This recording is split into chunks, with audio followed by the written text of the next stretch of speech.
fears, but using your truth to do so. We're going to be talking about that. Fear is naturally occurring, and the Ratchet Sage don't want you out here outside of an actionable safe space because you have this naturally occurring fear. We're going to have that conversation today, but as you know, we always get started with my theme music, and then I'll be right back to hit you with that heat. Peace.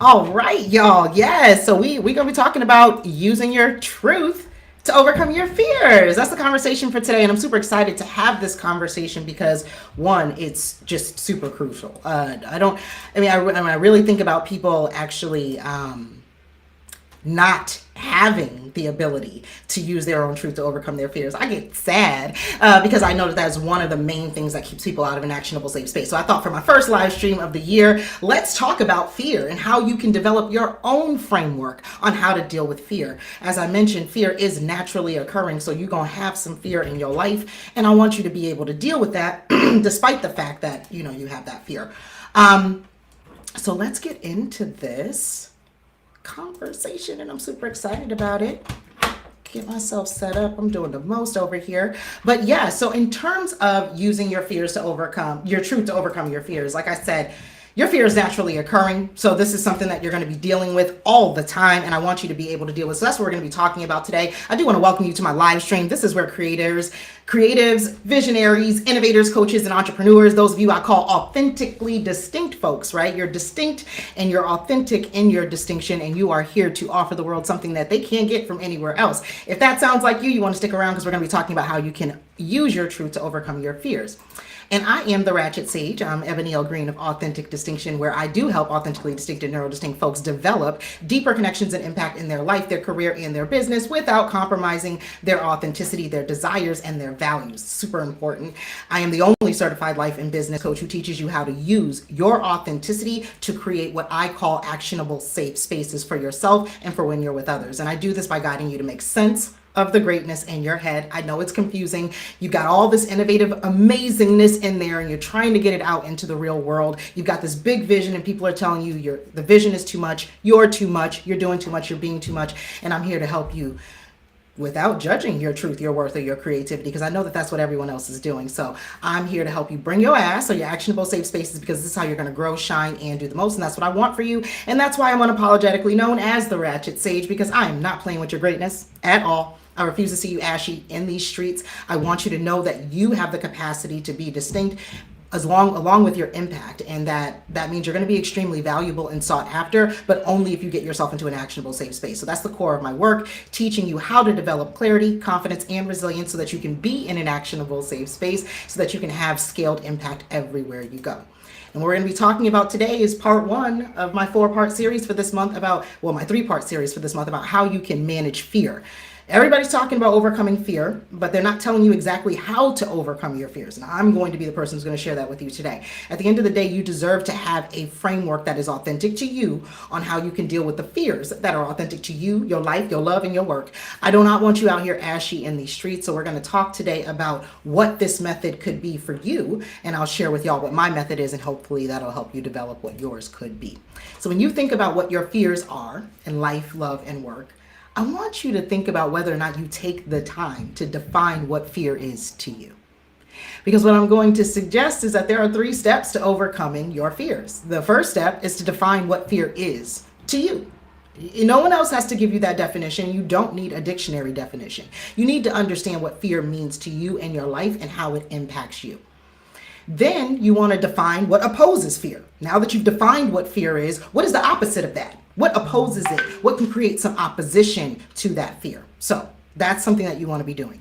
In addition, the third thing you want to do is enact that anti-fear. Like whatever it is that opposes the fear, you want to enact it every day. This is not something that you want to just have in your head and you're like, yeah, I know that will work, but then don't do anything with it. So I'm going to talk to you about how I enact these 3 steps for overcoming my fears, and with hopes that if you're anything like me, it might help you too.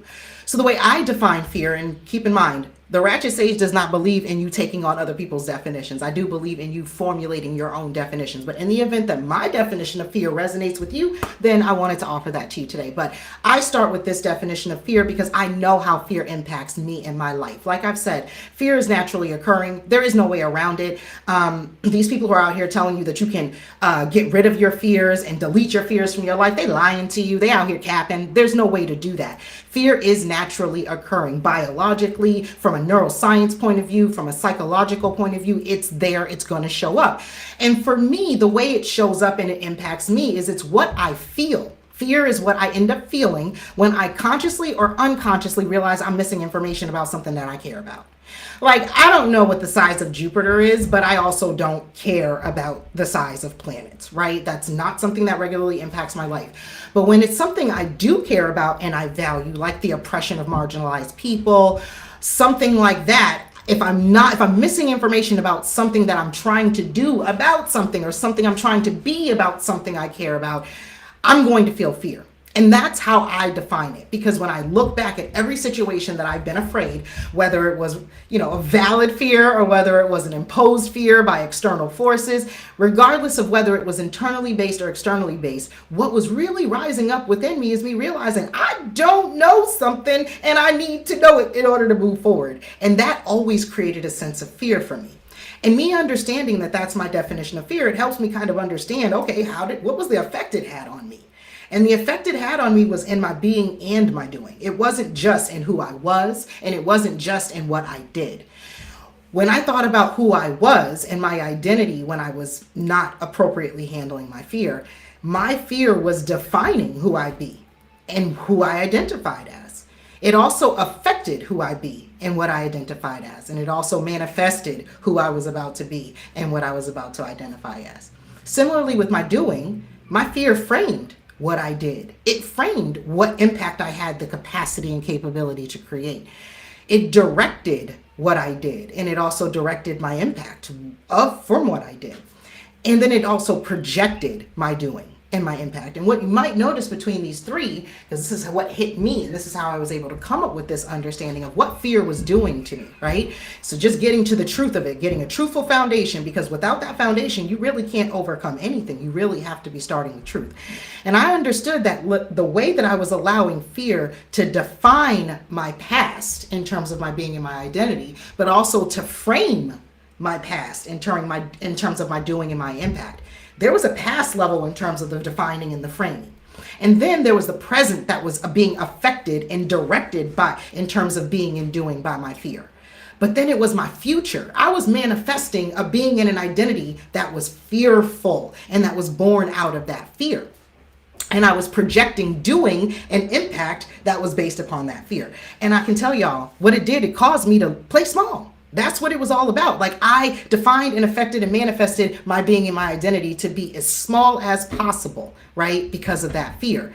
Because I was missing information, right? And also because I was missing information, I was framing and directing and projecting my doing and my impact in ways that did not serve me going into my future, and did not get me to the impact and the identity that I was really trying to hold. So fear had this effect from the past, the present, and the future on my being and my identity and my doing and my impact. And I recognized this ain't working out too well for me. And I tried to figure out what is the common thread to all of this. And what I saw was that the common thread was confusion. I just didn't know. I was missing the information. This is how I came up with that definition of fear. Because I had clarity issues, I wasn't really clear on how to be and do as I really wanted to inside. The fear led me to play small and only do what I did know.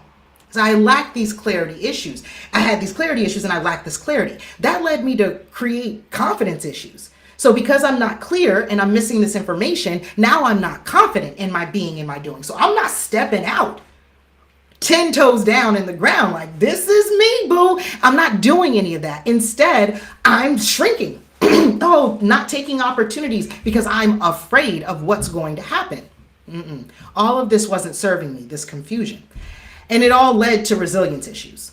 Like, if I got through something, it was like, oh my gosh, I'm so glad I made it through. Instead of it being like, that's what you do. You make it through things. You make a way, bitch. I'm proud of you. Instead of me seeing that, I just had resilience issues. And so what I realized is that without the clarity of what it was that I was missing, and without getting clarity on fulfilling that missing gap, like I'm missing information, we'll get the missing information. I ended up having clarity issues, which led to confidence issues, which led to resilience issues. And I didn't need any of that in my life. So I started trying to think about, well, what would oppose this confusion? What would get rid of this confusion for me? And this is how I led myself to the second step of overcoming your fears with your truth. I said, what would oppose this confusion for me? And I know what opposes confusion for me as the Ratchet Sage. I'm a sage for a reason, right? And I said, if I just get curious and I can learn and I can know this missing information, I won't feel this fear about this particular thing. I won't. This is what would oppose it for me. And so I really started thinking about it. And at the end of the day, this is what I believe and this is what I work with every single day to overcome my own fears. Curiosity is what I'm going to feel when I give myself permission to be a human who is missing information and dealing with fear. When I feel fear, the first thing I do is go, oh, missing information. And that's okay because I'm human and I'm not supposed to know everything. So let me go and get curious and figure out this information. Who can teach me? Where can I get it from? And this is when I start acting on that self-provided permission.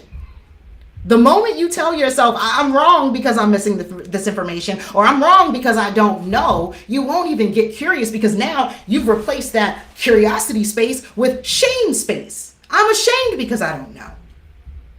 And I'm also feeling guilty about what I'm about to do because I don't know. Instead, just give yourself permission to not know.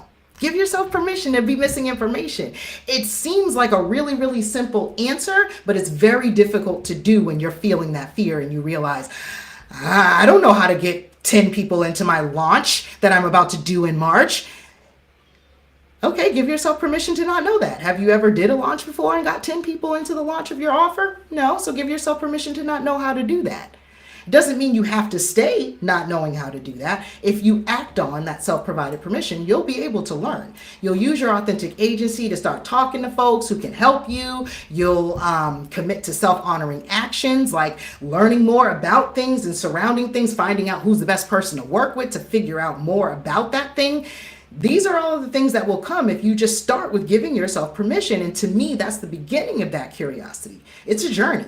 It's not I got curious and I'm done. No, I feel fear. And then I'm like, all right, time to go on a curiosity journey. We're going to iterate. We're going to figure this out. It's not something that I'm supposed to know. And the moment I give myself permission to not know is the moment I can get curious and go figure it out and find that missing information. And so when you think about how to enact curiosity, because I'm telling you, you got to get into a curiosity space and take that curiosity journey. This is how you overcome your fears if you define fear the way I do, right? If you see fear similar to me as that's what I feel when I'm missing information, right? You know, if a bear is charging at you, you are afraid because you don't know if you're going to make it out alive. You know what I'm saying? You might actually make it out alive from that situation, but you don't know. And so missing that information creates fear. You're afraid when things start going crazy at the job or with your relationship because you don't know what that means about something that you care about for whatever reason, right?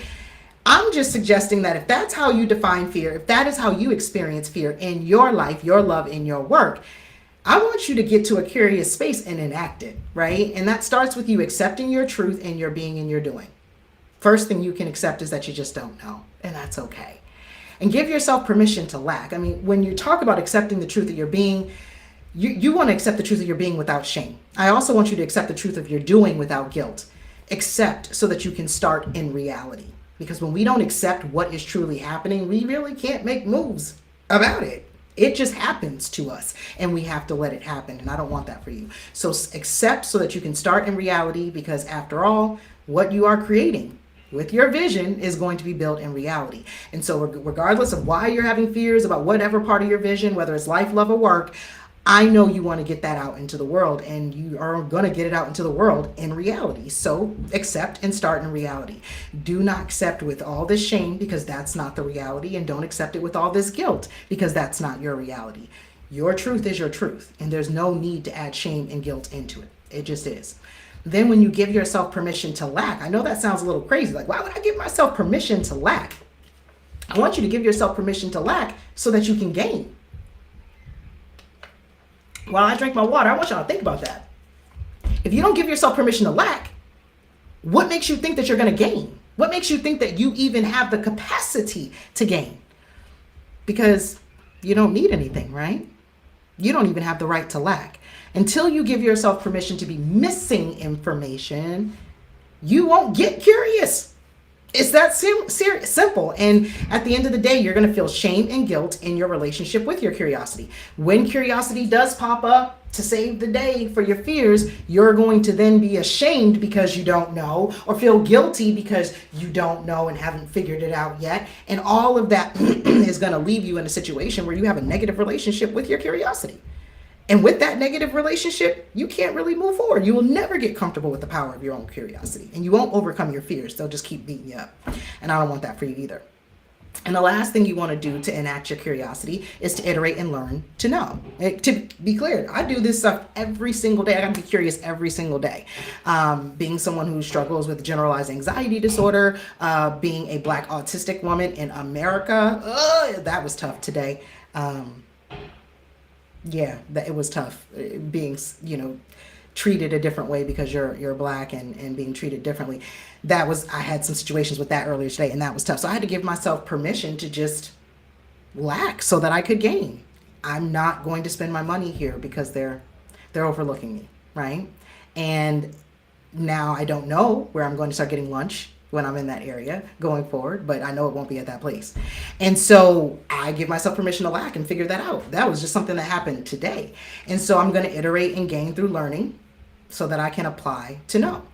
Curiosity is an iterative process. So now I'm going to be curious about what other places are around there that I haven't already ruled out when I'm in that part of town, and see what's on their menu that I might like to eat on a regular basis, because I do like to kind of eat the same thing when I go to certain places. And it's kind of sad that, that my favorite salad place was so violent today that I'm like, I will never go back and spend my money there. So that type of situation leaves me curious, and I'm in an iterative process of finding a new place that I want to actually eat at when I'm in that part of town. So you'll try new things, and some of them will work, and you'll also try some new things and they won't work. I might have lunch in that same place when I go next week, and it might be awful, and I'm like, why did I go to this place? And until I find the new place for me, I won't know what that place is. But the entire time, regardless of the outcomes, whether I get a good lunch next week or I don't, I will be learning. I'll be learning what works for me and what doesn't. And when I apply what I've learned by starting this entire process all over again, accepting my truth, I did not like this food, so I still got to find another place next week. And I wish I would have found a place this week, but that's not what happened, and I'm not going to feel any shame or any guilt about it. Yeah, that's just an example about finding lunch because someone treated you unfairly as a Black woman in your day. But there's also other examples involving work, and I'm not going to go into all of that today. We can have that conversation privately if you want to book a private conversation with me. But at the end of the day, and by the way, my consultations are free, so I'm not trying to rope anybody into buying anything. But at the end of the day, you really want to get comfortable with this process of learning and applying what you've learned so that you can know something, because once you've learned something, you have a new truth of your being to accept and a new truth of your doing to accept. And then you can give yourself permission to lack so that you can gain even more. And perhaps this time it looks more strategic or like a pivot instead of you just having an iterative try.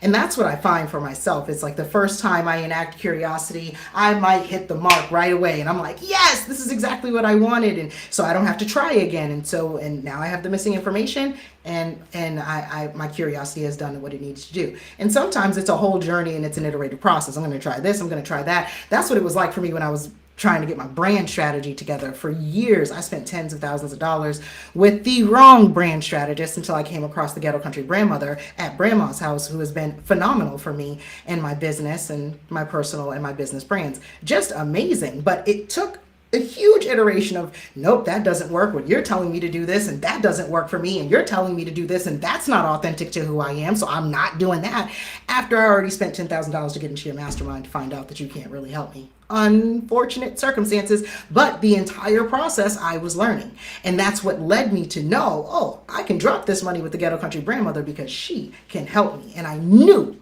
with discernment, for sure, she was the right person. And I knew the outcomes I was going to get from that engagement because the previous ones have been bad. So when I tell you accepting your truth in your being and your doing, giving yourself permission to lack and iterating and learning to know, these are the steps that I take to enact curiosity every single day. And I can't imagine that if you define fear the way that I define fear, that this wouldn't work for you as well.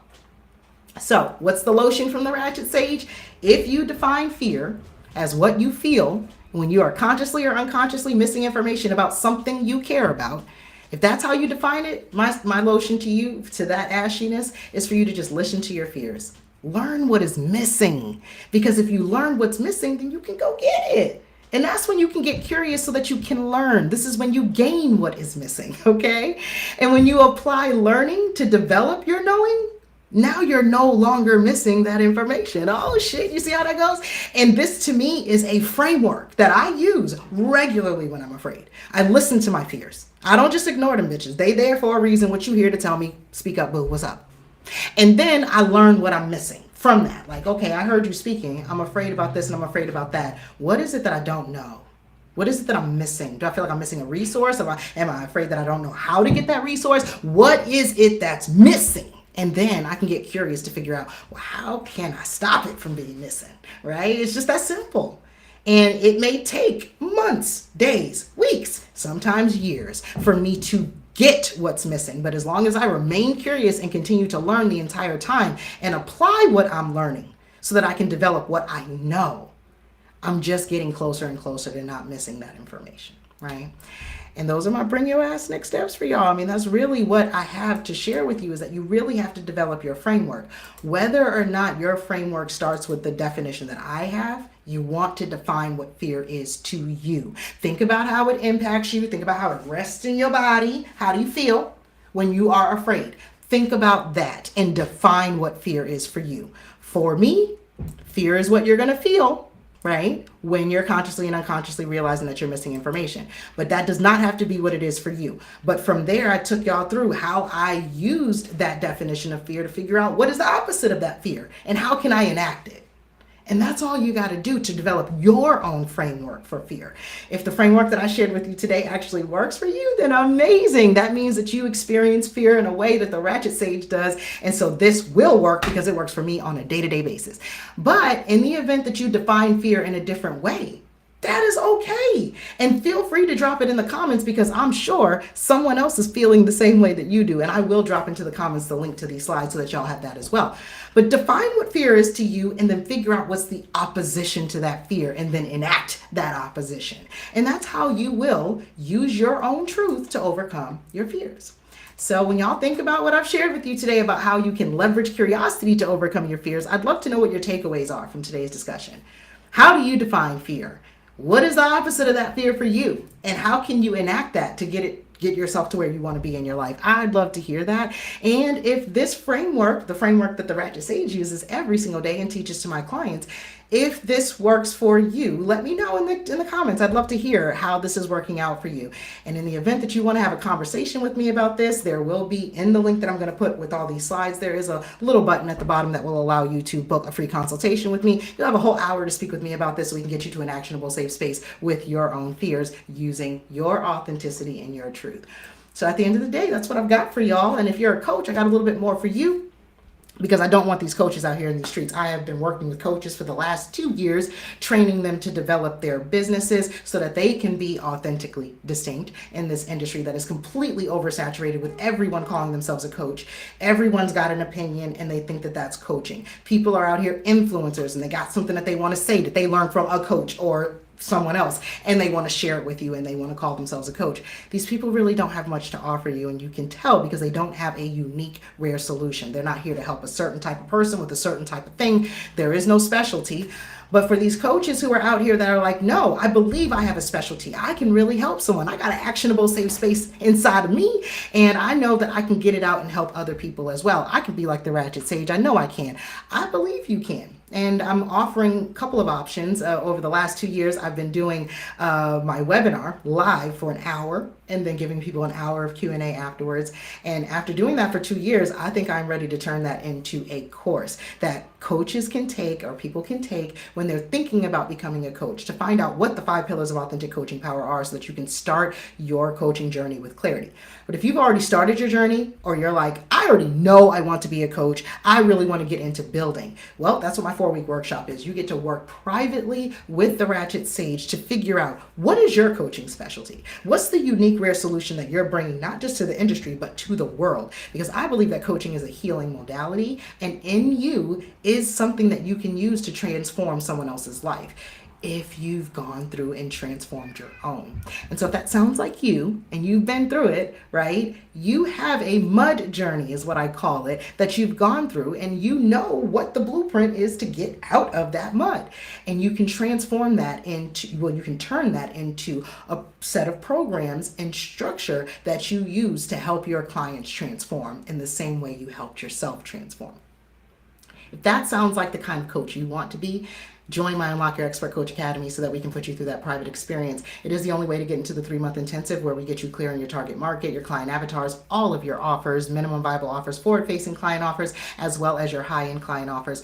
We want you clear in all the ways that you help people, from your approach, your style, that is for your coaching business, that makes you distinct and allows you to stand out in this oversaturated industry where everyone is calling themselves a coach. We do that in the 3-month intensive. There are 5 cohorts that I launch every year, with 5 coaches max in each cohort. And I'd love to send you a private invitation to get into that 3-month intensive if I see how well you can impact this industry and the world through the healing that only you can offer in my 4-week workshop. When I see how well you do in that 4-week workshop, I will extend a private invitation for you to join the 3-month intensive, and the cost of the 4-week workshop gets put into the 3-month intensive. So not trying to get you into something extra so that you can pay more for something else. Nope, it goes towards it. I just want to see what you got, because I am out here to create coaches and to support and train coaches who can stand next to me in this oversaturated industry and disrupt it right alongside with me. That's what I want, and that's who I want to be coaching and training as coaches and healers. And I am not interested in coaching anyone who is not interested in being that type of transformative coach.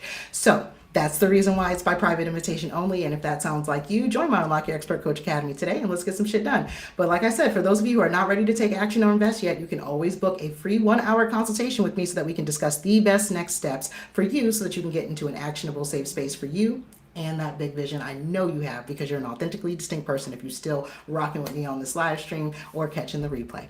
And I do ask that you follow me on social media and help me beat these algorithms. I am at Authentic Distinction everywhere except for Twitter and YouTube, where I am at True Distinction. And if you clip anything I've said today, please tag me accordingly for attribution and homage, because they out here trying to steal ingenious, innovative, indigenous greatness, and I know y'all won't let them do that to me. So I really appreciate y'all tagging me in whatever it is that y'all share about what I've said. And if you're talking about me, let them know where to find the Ratchet Sage. You can find me at Coach Ebony on Clubhouse, at True Distinction on Twitter and YouTube, and also at Authentic Distinction on all of the other social media platforms.